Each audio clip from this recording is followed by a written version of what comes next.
Everyone's talking about a trust recession right now in coaching. There's a narrative going around at the moment that is talking about how Facebook ads are getting more expensive. They're getting more difficult to profitably run. People don't trust coaches anymore.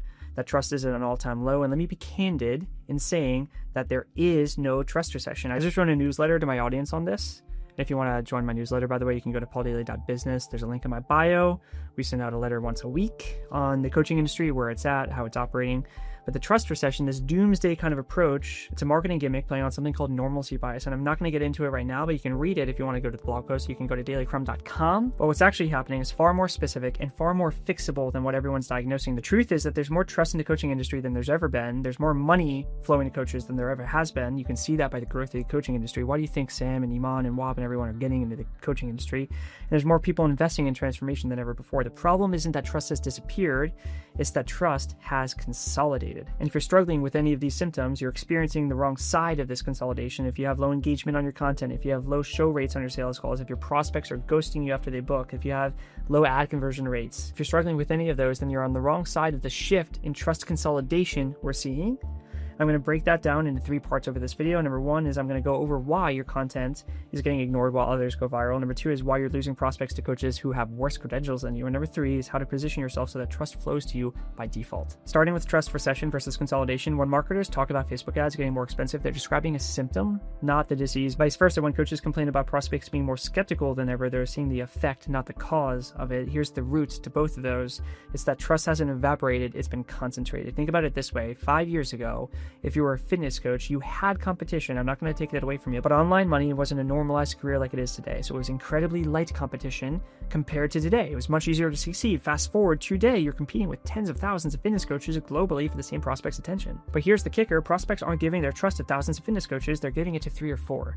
Like my friends Rob Lipset or Charlie Johnson. The same amount of trust that used to be diluted throughout the entire industry has been consolidated into a handful of category leaders, and it's like this in every industry. It's fitness, it's business, if you're coaching sales, if you teach people how to write. They've all enlarged because coaching is becoming a normalized career, which is good, but this is why you're seeing what looks like a trust recession. It's not that prospects don't trust fitness coaches anymore like a recession would imply. It's instead that they've already given their trust to fitness coaches who positioned themselves as the definitive voice in their space. And because you sound exactly like every other fitness coach, you're not one of the ones that they actually respect and trust and listen to. This explains everything that you're experiencing, why your content gets low engagement. Prospects have already found their fitness person that they're going to follow, why your ads get poor conversion rates. People already know who they'd work with if they decided to invest, why prospects call and don't show. They're shopping around, but they've already decided and made up their mind about who they actually trust and who they want to go with. You're not fighting a trust recession. You're fighting for scraps of attention in an oversaturated category where trust has already been distributed. And as I say this, it should excite you because it's a much easier problem to solve. Here's where most coaches go wrong. It's that they try to be everything to everyone within their broad category. I'm going to highlight this because this is by far one of the most prevalent things that I see coaches do. They don't understand proper categorization. Take sales coaching, for example. Let's just walk through how most coaches in sales position themselves. I help closers make $10,000 a month, which is also not compliant. I will help you double your close rate. I will help you find and land better sales roles. For fitness, it's fit in your prom dress, bikini body, help business professionals lose weight, fit into the suit, fit into the pants. For content coaches, I'll help you get more views, I'll help you increase attention, get more subs. Does any of that sound familiar? Do you get hit with DMs and shorts on any of that every single day, multiple times? The answer should be an astounding yes. Here's what prospects hear when you operate like that. They hear, I'm a fitness coach or a sales coach or a content coach, just like the other 10,000 coaches you've seen this week. You've effectively commoditized yourself. When you position yourself as a generic industry coach, you're asking prospects to choose between you and every other coach that the industry has and that they've ever seen. And the brutal truth is that they've chosen a category leader. They've decided that if they were going to go with a fitness coach, they would probably go with Mike Thurston or Rob Lipset. Or if they wanted help with note-taking and organization, they would go with Ali Abdal or Tiago Forte. Jeremy Minor for sales, formerly Cole Gordon, is who I would have right there as well. This is why your content doesn't get engagement. This is why your ads don't convert. This is why people book calls and don't show up. It's not because there's a trust recession. It's because you're trying to compete for trust in a category where trust has already been delivered and awarded. The solution to this is to create a category. It's not to compete in one. While everyone else is fighting for scraps in oversaturated categories, bloated categories, the smart coaches are creating their own categories entirely. Instead of being a fitness coach, you can become hyper-fixated on only working with female entrepreneurs who are above 30. Instead of being another sales coach, you can work exclusively with door-to-door sales reps that are selling monthly home services for less than $80 a month. Instead of being another relationship coach, you can work with couples who have been dating for over a decade and have recently experienced an affair. Some might call this niching down, but in reality, what you're doing is you're creating a subcategory inside of a master category. There are 3 core master categories. If you didn't know this: health, wealth, relationships. A majority of money in the coaching industry is made in these 3, but there are remaining kind of submasters, if you will. Spirituality, personal development is a massive one, to be honest with you, but you could almost argue that it goes into health and wealth, lifestyle, fulfillment, passion, hobby. The macro understanding you have to have is that every layer of categorization has a category leader,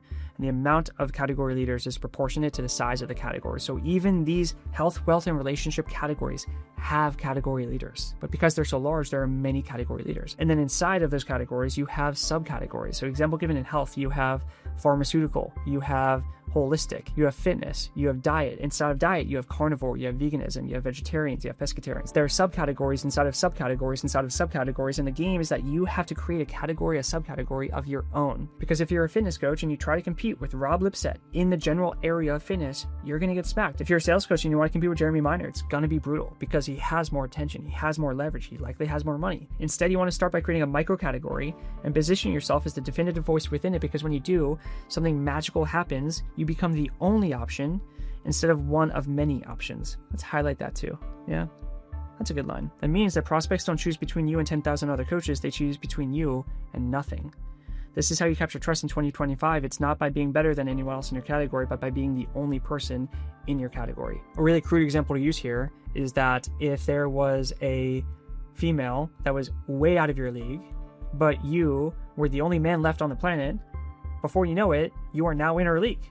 And that is because there is no other option. If there is no other option for someone to go to for the help that they need based on the profile or avatar that they are and the category that you've made, then you make it really easy for you to be the go-to. You don't compete with anyone else. But without using a crude example, let me actually explain the psychology behind why this works. When prospects encounter a category leader, their brain processes it differently than when they encounter a commodity. If I'm a 30-year-old entrepreneur looking to get in shape, which I am, and I see content from John the fitness coach, my brain is going to immediately start comparing John to every other fitness coach I've ever seen. And trust me, this is genuinely what I do because this is genuinely who I am. Compare that to John, the fitness coach who works with business owners that have little time.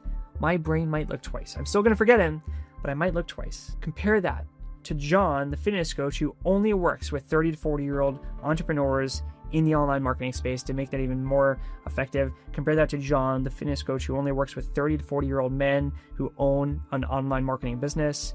Now I'm intrigued. Now my brain creates a new category for him.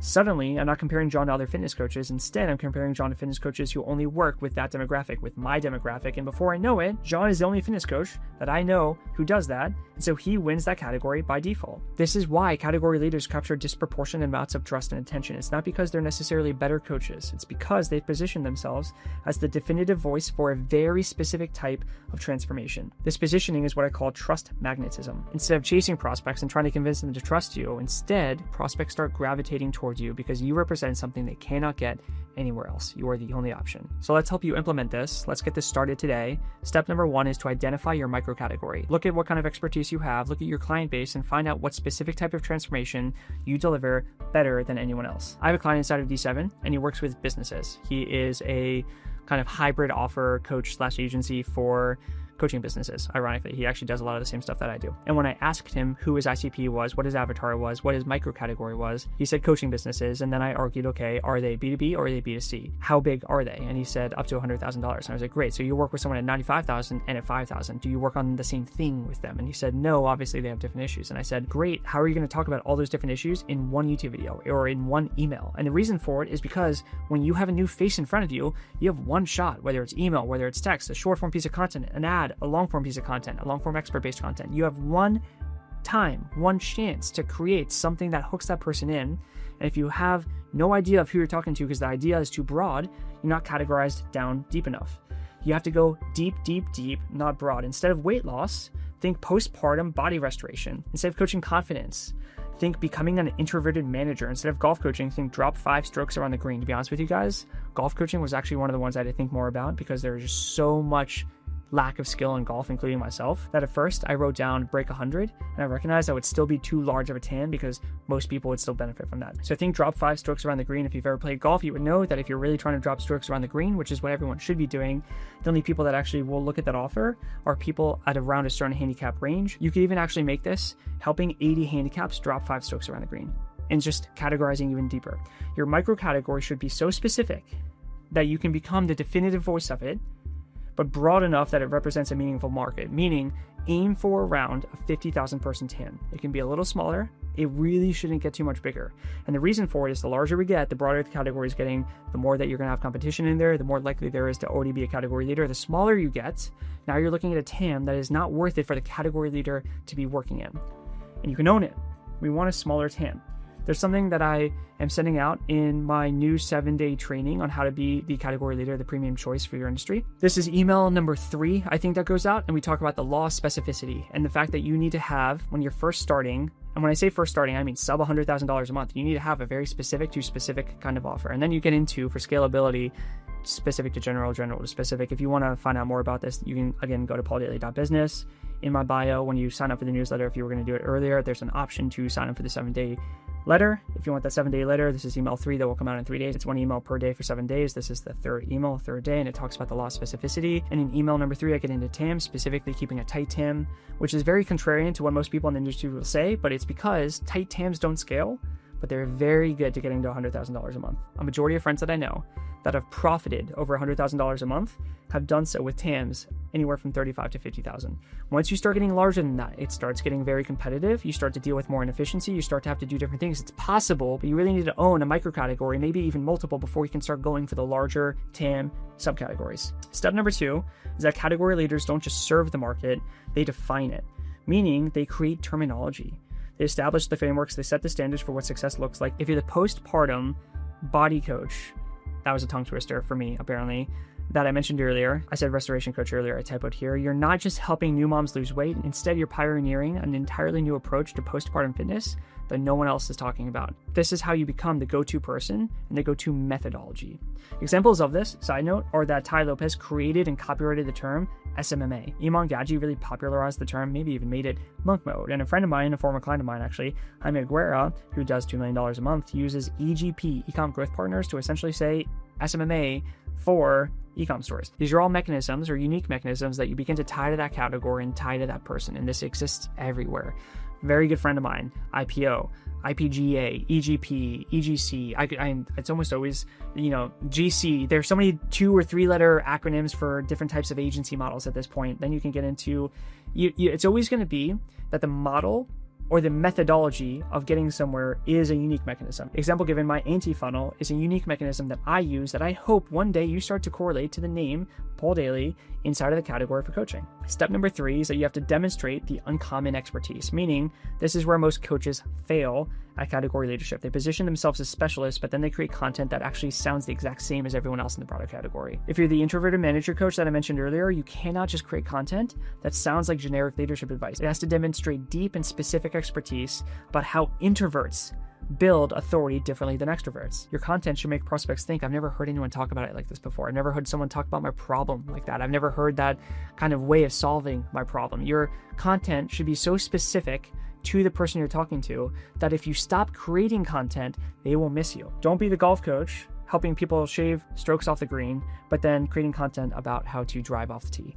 Hyperfixate your content to your ICP. The last part of this is that true category leaders don't just occupy a space, they expand it. They create frameworks that become the industry standard. They introduce concepts that other coaches start adopting. Hormozi's a good example of this. Iman, Tai Lopez, Jeremy Haynes, Frank Kern, etc. They build such authority within their micro category that when it eventually grows, they're positioned as the foundational voice for it.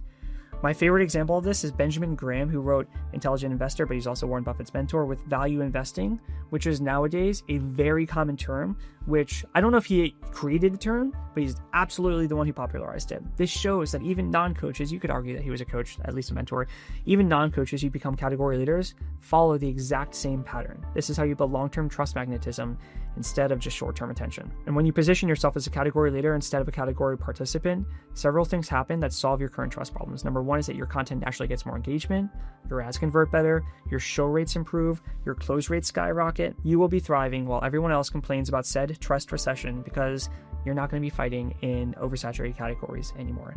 You're going to be creating a category that flows trust to you by default. And all of this is already happening in the coaching industry. If you're not experiencing your close rates skyrocketing, your show rates improving, etc., it means, again, that you're on the wrong side of the trust consolidation shift that's happening in the market, that's been happening over a few years. And it means that you need to get out of your saturated category. You need to create a micro category. You need to become the category leader of it. You need to create argumentation, and you need to implement an anti-funnel. So I want to say, this is where I see TA. There's no trust recession. There's trust consolidation. And the coaches who understand the difference are the ones who are capturing disproportionate amounts of attention, trust, and profit while everyone else fights for the scraps. There's something called the Pareto principle. I might be mispronouncing that. You can also call it the 80-20 rule. 20% of effort leads to 80% of the outcome. You could also say that 20% of the industry makes 80% of the money. Jordan Peterson would also argue that you can take that rule and double it on its own, meaning of the 20% that creates 80% of the profit in the coaching industry, you can even say that 20% of that 20% is creating 80% of it, meaning you're looking at a very small amount of people who are actually dominating the coaching space and making an insane amount of money. And it's because they are category leaders. Knowing all of this, the question you should be asking yourself is not whether or not coaches have trust, but instead asking yourself how you've positioned yourself, if you've positioned yourself as a coach that prospects should trust through differentiation. If you're tired of competing for attention in these saturated categories, if you want to stop chasing prospects and start attracting them, if you're ready to build a type of authority that makes trust flow to you naturally, trust magnetism, then it's time to stop being another coach and instead start being the coach. This is exactly what we help our clients do inside of D7. We don't just teach you how to create content or run ads better. We help you architect an entirely new category around your expertise and then guide you through the process of becoming its own definitive voice. If that sounds like something you would like to hear more about, DM me the word 7 on Instagram at pauldaly.business. I hope you found this valuable. I don't want to leave on my normal notes right away, at least. I want to say, guys, I can't stress this enough. Category leadership is the only thing I'm seeing that makes money. Do not brush this off. I want you to think, I really do want you to take, after you click out this video, the drop-off rate at the end of a video is always incredibly high, so very few of you guys are probably actually seeing this in the first place. I want you to think about what actually differentiates me from everyone else, because every coach thinks they're different, but that's a fallacy because the market shows a majority of people are not different. 99% of coaches are not different than the other coaches in their industry, so I need you to think about what makes you different, and if you can't come up with it, then you're not categorized down enough, and you need to categorize yourself so deep down that you could almost handwrite letters to everyone in your industry. I need you to get so specific with who you work with that you know exactly who you're creating content for. Get to that TAM of 30 to 50,000 people to start. Then we can, of course, broaden out. I would love to see you grow. As Iman Gaji says, I'm rooting for you from the sidelines. I'll see you guys tomorrow. Until next time, happy hunting.